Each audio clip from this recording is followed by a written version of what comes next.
Parikymppisenä silloin tulin tuonne Valimolle. Se oli 2007. Kemian tekniikan perustutkintoa suoritin ja aika hyvin monesti käykin, että heti harjoittelusta pääsi jatkamaan määräaikaisella työsopparilla ja sitten jossain vaiheessa se jatkui vakituiseksi soppariksi ja nyt ollaan oltu melkein 18 vuotta täällä.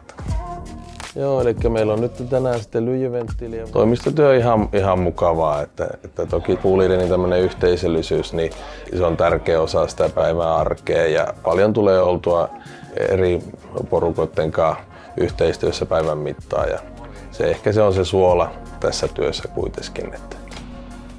Kunnossapito se vaatii jonkunlaista tämmöistä ongelmanratkaisukykyä ja toki sulla pitää työkalut pysyä kädessä, mutta jos olet mopoa ruuvannut tai tehnyt jotain puukäsitöitä, niin se on hyvä merkki siitä, että työkalut pysyy kädessä ja kunnossapito-hommat varmaan voisi olla sinun juttusi.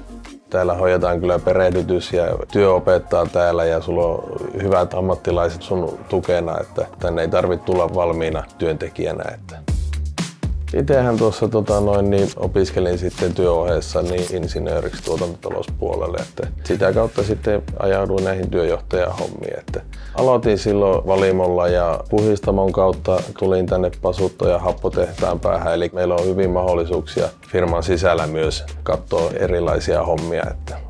Meillähän on joitakin vapaa-ajan paikkoja muun muassa Rukalla ja Vuokatissa ja se on mahtava etu, että pääsee työntekijät nauttimaan näistä paikoista. Sitten tietysti on liikuntaetuja ja e-passia ja tämän kaltaisia muita etuja. KP Edunkaan meillä on ollut tosi hyvää yhteistyötä. Siellä tulee paljon nuoria innokkaita harjoittelijoita tänne ja sitten jossain vaiheessa niistä kasvaa niitä tulevaisuuden sinkintekijöitä.